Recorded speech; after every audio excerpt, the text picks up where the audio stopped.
Connect to the world with special Turkish Airlines fares. Book your flight before November 30th and take advantage of great deals. Fly to the most exciting destinations with the award-winning airline that flies to more countries than any other. Terms and conditions apply. For more details, visit TurkishAirlines.com. Turkish Airlines. Widen your world.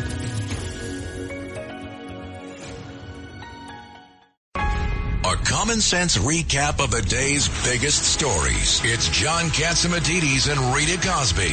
Katz and Cosby on 77 WABC.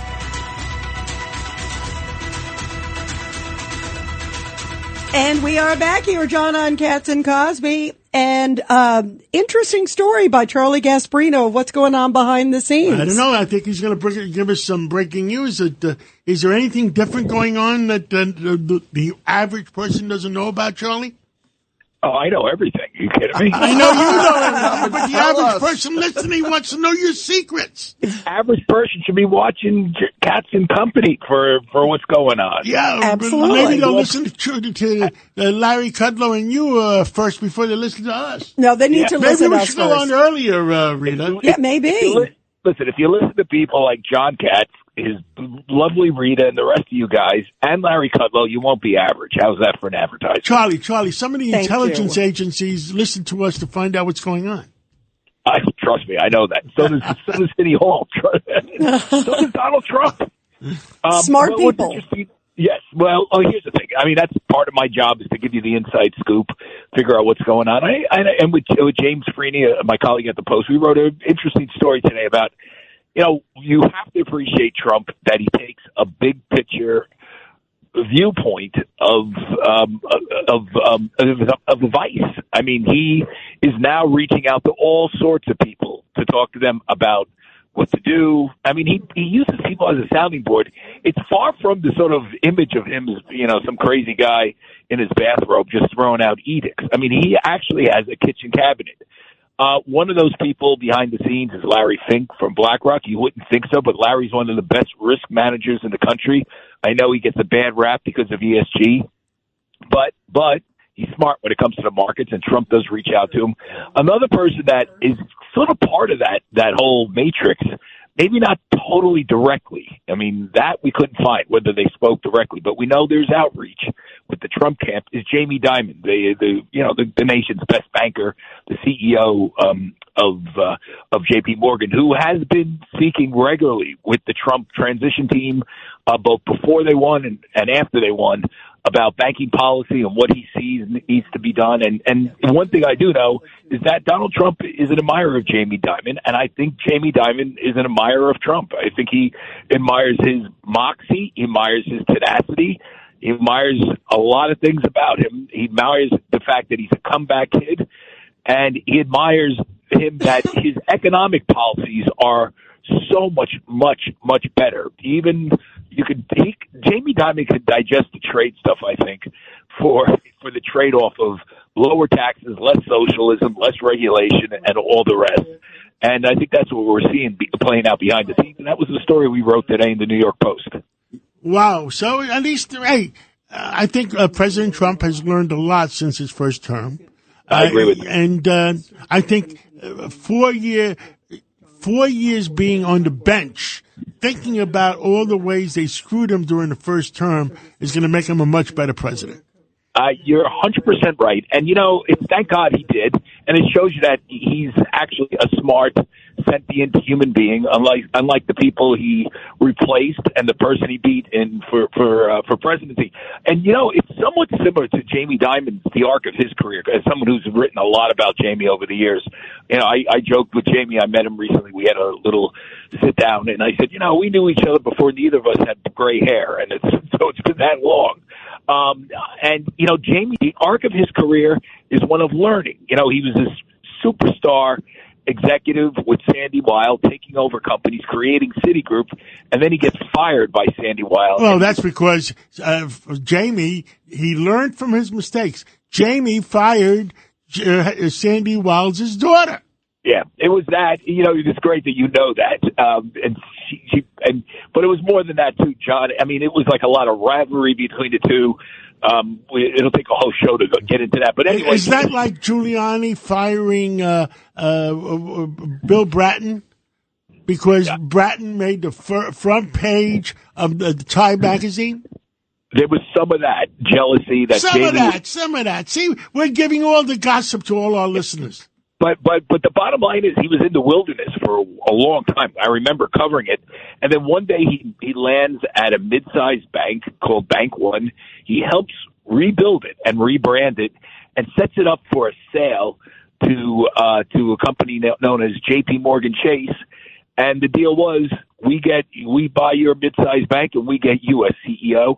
And the rest is history. He kept Jamie. He really built J.P. Morgan into a powerhouse. Let me give you some numbers, okay? I'm going to give you some numbers. Jamie Dimon, J.P. Morgan, the stock value is $700 billion. Yes, big company. The number two bank is Bank of America at $300 billion. That's true. And you don't want to know where Citibank is. Citibank, he left them in the dust a long time ago. In the dust. And he did that through risk management, by the way.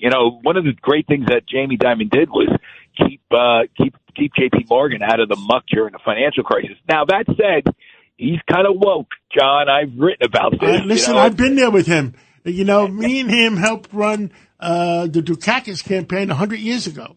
I was with him in Normandy. Yeah. Yes. But he does have a woke side, and he got on my case recently about that, telling me, "Oh, I'm not woke," and I had to tell him where he was. He has a whole explanation. Listen, I like the guy. Don't get me wrong. No, I like the guy too. Listen, his father was my stockbroker. I know his father was a long-time stockbroker for Sandy Weill. That's how he got to know Sandy Weill. But what's fascinating about this whole relationship between Trump and Dimon, and they're going to sit down, guaranteed, at some point soon, is that it says something about Donald Trump. I believe that he's a much more mature guy right now. He believes in a big tent. Well, just like Zuckerberg. Mark Zuckerberg goes and meets with him. Yeah. They had dinner. Who would have thought of that? That was a couple days ago. It's really remarkable. I think this is a great time for the country. I mean, I know there's a lot of carping. I read it. Listen, I'm in the press. I write about this stuff too all the time.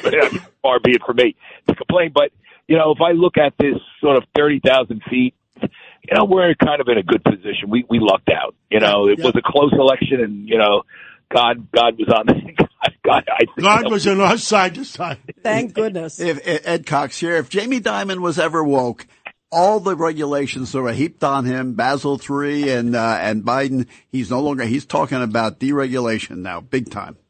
Yeah, no, he is. I mean, listen, Jamie's a mixture. He's a longtime Democrat.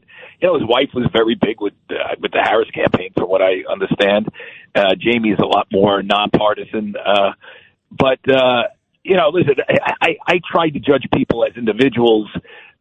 He is an amazing guy. He's a really smart guy. He's a really down-to-earth guy. He's a great CEO. He's amazing. Very good CEO. He's really good at his job. And, you need more people like that, And I put him in there, and these are guys I don't agree with politically. I put Larry Fink in there. I mean, I know the guy better than most people. I put a lot of these Wall Street guys in there. They're, when you get past the BS, they are really smart people, and we kind of need more of them. And one thing I like about Trump is he's willing to talk to them and hear how they would make things better. That is so key, and it's just an open dialogue, and it's not what you have with the Biden administration.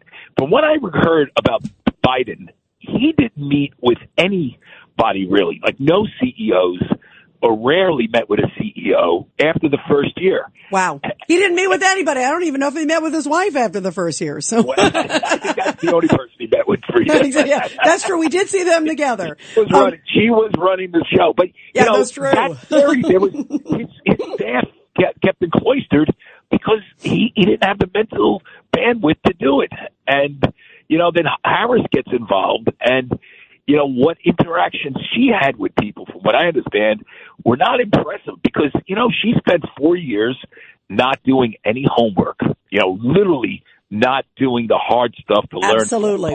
Absolutely. Well, and it all showed during this campaign. Which was Charlie, kind of ridiculous. You're right. Thank you, Charlie. You're terrific. You always give us the great inside scoop. Thank you, Charlie, so much. Thank you, Charlie. Have a great weekend. Thank you. You guys. Talk to you. It's AutoNation's Black Friday used car sales event. Now through Sunday only. Take advantage of reduced prices on thousands of used cars, trucks, and SUVs. All makes, all models on sale. Domestics, imports, luxury, on sale. This is one Black Friday used car sales event you can't afford to miss. Hurry to the AutoNation store near you today or shop now at AutoNation.com.